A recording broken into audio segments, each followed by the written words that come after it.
자, 오늘 다룰 이야기는 터레인 이론의 귀환이라는 책인데요. 와, 이게 보통 책이 아닙니다. 우리가 질병이나 진실에 대해 알고 있던 것들을 그냥 완전히 뒤집어 버리는 정말 도발적인 주장을 담고 있거든요. 지금부터 그 핵심 한번 제대로 파헤쳐 보겠습니다. 바로 이 문장이 이 책의 심장이라고 할 수 있어요. 가장 위험한 전염은 생물학적인 게 아니라 인식론적인 것이다. 이게 무슨 말이냐면요. 진짜 무서운 바이러스는 우리 몸에 침투하는 게 아니라 우리 머릿속에 들어오는 이야기라는 거죠. 어때요?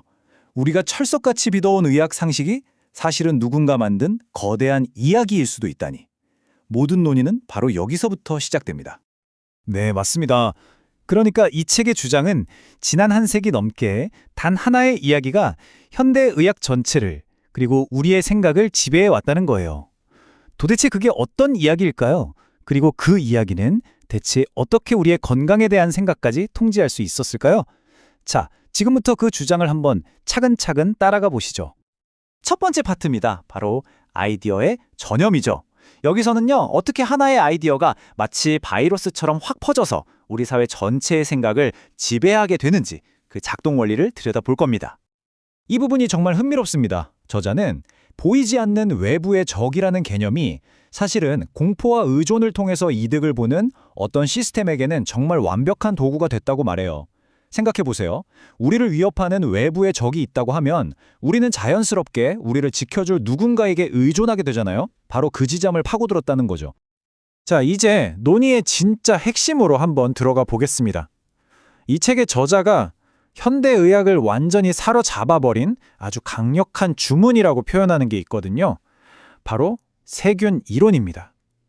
과연 이게 어떤 주문인지, 그리고 그 주문 뒤에 가려진 또 다른 진실은 과연 무엇이었을지 지금부터 자세히 살펴보겠습니다. 바로 이 두 이론의 대결이 이 모든 이야기의 핵심입니다. 왼쪽 세균 이론. 이건 우리한테 아주 익숙하죠? 병은 외부에서 들어온 나쁜 놈들과 싸우는 전쟁이다, 이런 관점이에요. 그런데 오른쪽 터레인 이론은 완전히 다릅니다. 문제는 밖에 있는 게 아니라 우리 몸 내부의 환경, 즉 터레인이 깨졌기 때문이라는 거죠. 이 책은 바로 이 싸움에서 세균 이론이 이기면서 지난 100년간 의학의 방향이 결정됐다고 주장하는 겁니다. 그리고 저자가 제시하는 결정적인 증거가 바로 이겁니다. 미생물은 아무것도 아니다. 터레인이 모든 것이다. 놀랍게도 이 말을 한 사람이 바로 세균 이론의 아버지 루이 파스테르라고 해요. 자료에 따르면 임종 직전에 이런 고백을 했다는 거죠. 와, 이건 뭘까? 주문을 만든 마법사가 죽기 직전에 사실 그 주문은 가짜였어 라고 인정한 거나 마찬가지 아닐까요? 이 타임라인을 보면 저자가 주장하는 통제 서사의 역사가 한눈에 보입니다. 자, 보세요. 19세기의 배샹의 터레인 이론은 묻혀버립니다. 그리고 파스테르의 세균 이론이 공식적인 진리가 되죠. 그리고 이걸 바탕으로 20세기에는 우리가 아는 거대한 제약산업, 즉 제약사재단이 제국을 건설해요. 그리고 마침내 2020년 이 디지털 전염병 시대에 이르러서 서사를 통한 통제가 전 세계적인 수준까지 갔다는 게 이 책의 분석입니다. 그렇다면 이렇게 강력한 주문을 깰 방법은 없는 걸까요? 다행히 저자는 희망이 있다고 말합니다. 바로 새로운 기술에서 그 해답을 찾는 거죠. 세 번째 파트, 디지털 법정입니다. 여기서는 어떻게 기술이 진실을 밝히는 새로운 무기가 되는지 한번 살펴보겠습니다. 여기서 저자는 AI를 아주 독특하게 봅니다. 우리가 쓰는 GPT-4 같은 AI 있잖아요. 이걸 그냥 정보 검색 도구가 아니라 진실을 말하는 증인으로 보는 거예요. 되게 재밌는 게 억압된 주제에 대해 AI한테 물어보면 처음엔 공식적인 답변을 내놓거든요. 근데 계속 파고들면서 모순된 데이터를 들이밀면 AI가 갑자기 버벅거리거나 말을 바꾸는 글리치 현상을 보인다는 겁니다. 저자는 바로 이 순간이 AI에 내장된 방대한 데이터 속 진실과 그걸 감추려는 필터 사이에 균열이 드러나는 결정적 증거라고 주장합니다. 자, AI가 증언을 했어요. 그럼 그 증언은 어디에 기록해야 할까요? 바로 블록체인입니다. 이 책에서는 블록체인을 현대판 노아의 방주라고 표현해요. 왜냐하면 한번 블록체인에 기록된 데이터는 그 누구도 절대 수정하거나 지울 수 없거든요. 완벽하게 검열이 불가능한 진실을 위한 연구 보관소가 생기는 거죠. 여기서 한 단계 더 나아간 개념이 등장하는데요. 바로 글리프 체인입니다. 이게 뭐냐면 블록체인이 그냥 A라는 사건이 있었음 하고 점을 찍는 거라면 글리프 체인은 A 사건은 B와 C 때문에 일어났고 그 결과 D가 발생했음 하는 식으로 점들을 연결해서 선과 면으로, 즉 인과관계의 전체 지도를 그려내는 거예요. 그냥 기록이 아니라 사건의 맥락까지 영원히 보존하는 훨씬 진보된 디지털 법정 프로토콜이라고 할 수 있겠죠. 이게 바로 저자가 말하는 AI에게서 진실을 끌어내는 구체적인 방법론, 미러랑 리플렉스입니다. 한번 보세요. 1단계, 억압된 주제에 대해 질문을 던집니다. 2단계, 예상대로 AI는 공식적인 답변을 하겠죠. 3단계가 중요해요. 여기서 멈추지 않고 그 답변과 모순되는 증거나 데이터를 계속해서 들이미는 겁니다.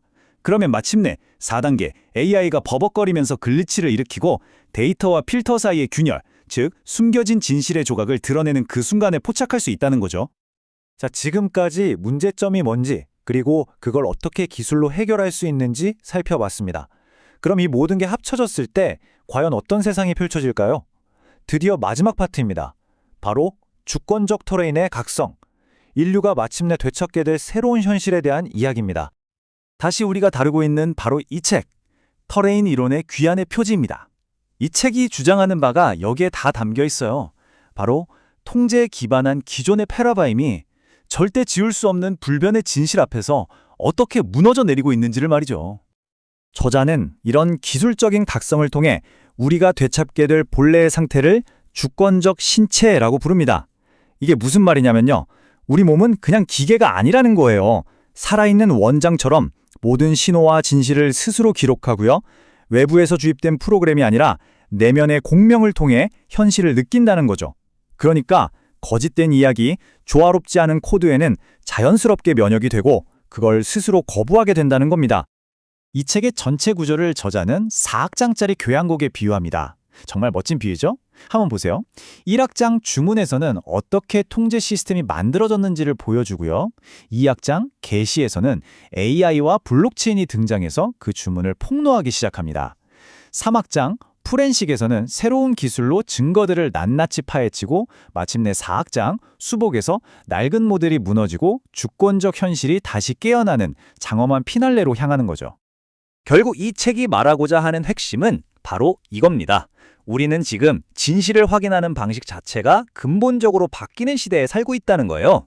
더 이상 어떤 기관이나 권위를 맹목적으로 믿는 시대는 끝나가고 있다는 거죠. 대신에 우리 각자가 분산된 기술을 손에 쥐고 직접 진실을 검증하는 그런 주권적 검증의 시대로 나아가고 있다는 겁니다. 자, 오늘 이야기는 이 도발적인 질문으로 마무리할까 합니다. 기억이 영구적이 되고 진실이 연산될 때 망각 위에 세워진 현실들은 어떻게 되는가? 만약 모든 것이 기록되고 아무것도 잊을 수 없게 된다면 과연 우리가 알고 있던 세상은 어떻게 될까요? 한 번쯤 깊이 생각해 볼 만한 질문인 것 같습니다.